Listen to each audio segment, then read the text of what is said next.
고백, 사도신경 고백하심으로 오늘 새벽 예배를 하나님께 드리겠습니다. 전능하사 전지를 만드신 하나님 아버지를 내가 믿사오며 그 외아들 우리 주 예수 그리스도를 믿사오니 이는 성령으로 잉태하사 동정녀 마리아에게 나시고 본디오 빌라도에게 고난을 받으사 십자가에 못 박혀 죽으시고 장사한 지 사흘 만에 죽은 자 가운데서 다시 살아나시며 하늘에 오르사 전능하신 하나님 우편에 앉아 계시다가 저리로서 산자와 죽은 자를 심판하러 오시리라. 성령을 믿사오며 거룩한 공예와 성도가 서로 교통하는 것과 죄를 사하여 주시는 것과 몸이 다시 사는 것과 영원히 사는 것을 믿사옵나이다. 아멘.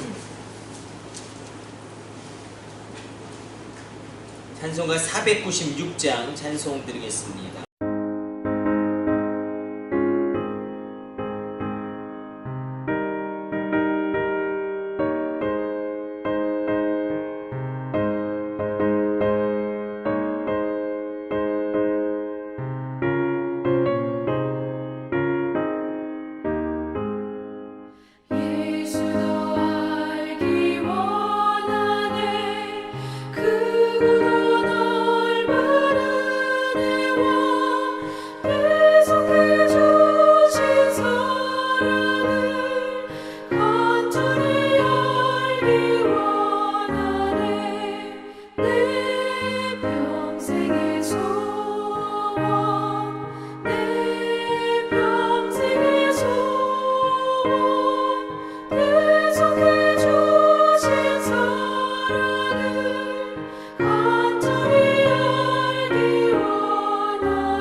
오늘 우리에게 주시는 하나님의 말씀은 출애굽기 25장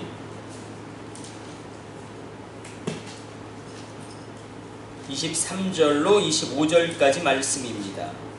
출애굽기 25장 23절로 25절까지 말씀.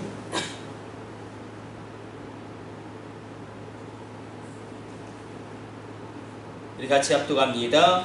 너는 조각목으로 상을 만들되 길이는 2규빗, 너비는 1규빗, 높이는 1규빗 반이 되게 하고 순금으로 싸고 주위에 금테를 두르고 그 주위에 손바닥 넓이만한 턱을 만들고 그 턱 주위에 금으로 테를 만들고. 아멘. 오늘 본문의 말씀은 진설병상에 대한 그 규례를 하나님이 말씀하십니다.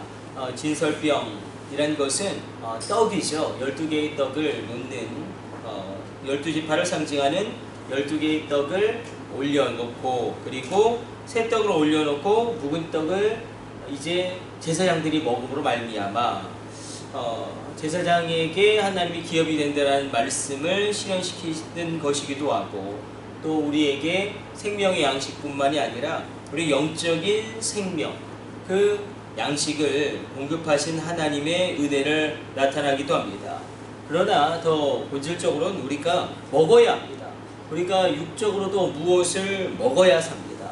우리가 무언가 영양소를 섭취해야 되고 무언가를 먹어야지 우리가 신진대사가 원활히 운영되어지고 우리가 살아갈 수 있는 것처럼 이 진설병상에 올려졌던 이 진설병들, 12지파를 상징하는 12개의 이 떡들은 특별히 하나님께서 선택하신 그 떡을 의미할 뿐만 아니라 우리가 먹어야 된다. 우리가 육적으로도 밥을 먹어야 되듯이 영적으로도 먹어야 됩니다. 그래서 우리가 말씀의 개념을 이 먹는 개념으로 성경이 점점 이 출애굽기부터 이야기합니다. 그래서 우리 잘 알고 계시오. 에스겔에게 이것을 받아 먹으라, 하나님의 말씀을 받아 먹으라 말씀하신 연유도 오늘 본문의 말씀과 맞닿아 있습니다. 특별히 선택되고 구별된 제사장들이 묵은 진설병떡을 먹어라. 그래서 다윗이 이 진설병을 먹죠. 하나님의 사실은 그 권을 침해한 겁니다. 그리고 굉장히 마치 사울 왕이 사무엘을 기다리지 못하고 제사를 집전한 것과 같은 범죄입니다. 진설병을 먹으면 안 돼요. 그러나 너무나 배가 고프니까 제사장들만 먹는 이 진설병을 먹습니다. 그러나 하나님이 용서하셨어요. 이 차이는 무엇인가? 우리가 깊이 생각해 보아야 될, 그러니까 왜 다윗이 진설병 먹은 것에 대해서는 진노하지 않으시고 분명히 진노하셔야 되고 하나님께서 분명히 구별하신 것을 침노하였는데 하나님의 권을 침범했는데, 반면에 사울왕 아주 굉장히 혹독하게 다루시죠. 사무엘이 집전해야 되는 그 제사를 사울왕이 집전하는 것을 보고 하나님이 경노하십니다. 원인은 딱 하나입니다. 이게 굉장히 중요한 원칙이죠. 주님 안에 있는 것, 우리가 어제도 말씀 묵상했지만 주 안에서 너희가 강건하여지고 마귀의 계계를 너희 대적하기 위하여 하나님의 전신갑주를 입으라 말씀하시죠. 주 안에 있는 것, 그게 강건한 것인데 바로 이 지성소, 특별히 이 안에 있다라는 것은 이것과 동일하죠. 사실 안식일의 규례를 가장 많이 어기는 사람들은 제사장들입니다.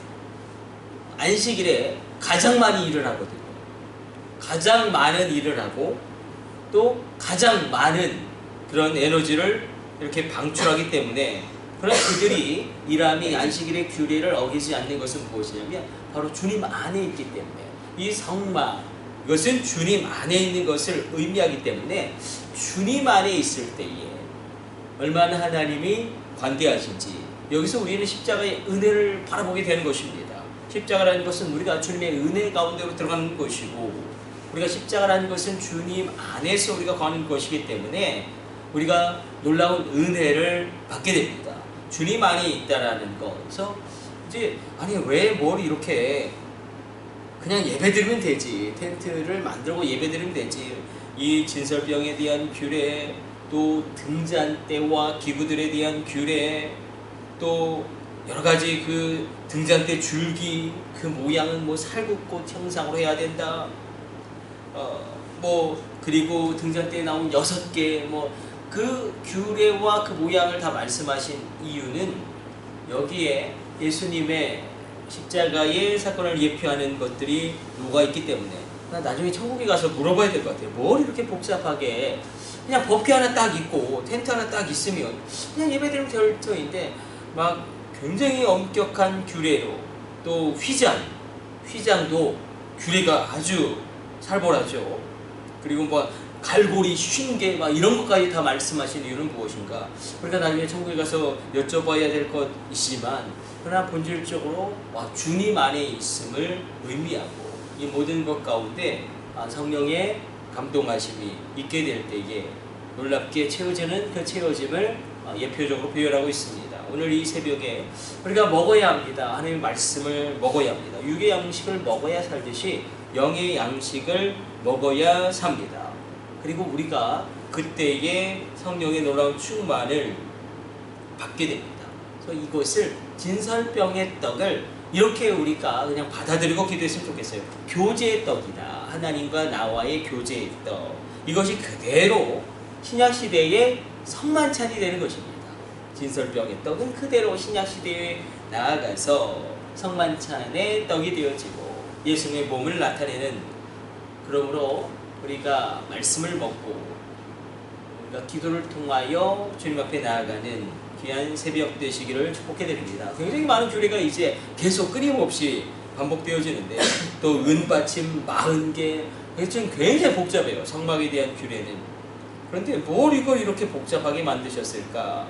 그럼에도 불구하고 하나님의 뜻이 분명히 있을 것이고, 다만 우리가 오늘 이 새벽에 진설병을 먹기를 원합니다. 하나님의 말씀을, 하나님의 언약을 내가 먹는다. 내가 먹고 소화시킨다.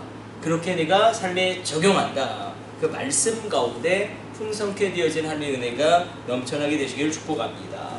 우리 기도하겠습니다.